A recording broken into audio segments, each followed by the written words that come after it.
मुक़द्दस पाक कलाम यूना की किताब उसका पहला बाब उसकी पहली आयत से 17 आयत। खुदावंद का कलाम यूना की नमती पर नाज़िल हुआ कि उठ उस बड़े शहर नैनवा को जा और उसके खिलाफ मुनादी कर, क्योंकि उनकी शरारत मेरे हुजूर पहुंची है। लेकिन यूना खुदावंद के हुजूर से तरसीस को भागा और याफा में पहुंचा और खुदावंद के और वहाँ से तरसीस को जाने वाला जहाज़ मिला और वो किराया देकर उसमें सवार हुआ ताकि खुदावंद के हुजूर से तरसीस को अहले जहाज़ के साथ जाए। लेकिन खुदावंद ने समंदर पर बड़ी आंधी भेजी और समंदर में सख्त तूफान बरपा हुआ और अंदेशा था कि जहाज़ तबाह हो जाए।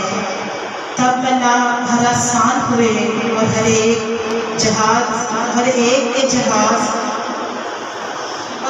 ने अपने देवता को पुकारा और वो अजनास जो जहाज़ में थी समंदर में डाल दी ताकि उससे हल्का करे। लेकिन यूना जहाज़ के अंदर पड़ा सो रहा था। तब ना खुदा उसके पास जाकर कहने लगा, तू क्यों पड़ा सो रहा है? उठ अपने माबूद को पुकार, शायद वो हमको याद करे और हम हलाक ना हो। और उन्होंने आपस में कहा, आओ हम पूरा डाल कर देखें कि ये आफत हम पर किसके सबब से आई। चुनाचा उन्होंने पूरा डाला और यूना का नाम निकला। तब उन्होंने उससे कहा, तू हमको बता कि ये आफत हम पर किसके सबब से आई है। तेरा क्या पेशा है और तू कहाँ से आया है? तेरा वतन कहाँ है और तू किस कौम का है? उसने उनसे कहा, मैं इब्रानी हूँ और खुदावंद आसमान के खुदा पहरों भर के खालिक से डरता हूँ। तब वो खौफज़दा होकर उससे कहने लगे, तूने ये क्या किया? क्योंकि उनको मालूम था कि वो खुदावंद के हुजूर से भागा है, इसलिए कि उसने खुद उनसे कहा था। तब उन्होंने उससे पूछा, हम तुझसे क्या करें कि समंदर हमारे लिए साकिन हो जाए, क्योंकि समंदर ज़्यादा तूफानी होता जाता था।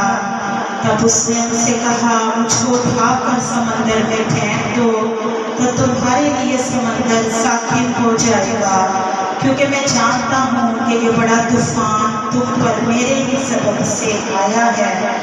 तो भी मलाहों ने डांड चलाने में बड़ी मेहनत की कि किनारा पर पहुँचे, लेकिन ना पहुँच सके, क्योंकि समंदर उनके खिलाफ और भी ज़्यादा मौजज़न होता जाता था। तब उन्होंने खुदावंद के हुजूर गिड़गिड़ा कर कहा, ऐ खुदावंद, हम तेरी मिन्नत करते हैं कि हम इस आदमी की जान के सबब से हलाक ना हो और तो खूने नाहक को हमारी गर्दन पर ना डाले, क्योंकि ऐ खुदावंद, तूने जो चाहा सो किया। और उन्होंने यूना को उठाकर समंदर में फेंक दिया और समंदर का तला तो मौकूफ हो गया। तब वो खुदावंद से बहुत डर गए और उन्होंने उसके हुजूर कुर्बानी गुज़रानी और वो नजरें मानी। लेकिन खुदावंद ने एक बड़ी मछली मुकर्रर कर रखी थी कि यूना को निगल जाए, और यूना 3 दिन रात मछली के पेट में रहा। जिंदा पाक कलाम का बड़ा सुना जाना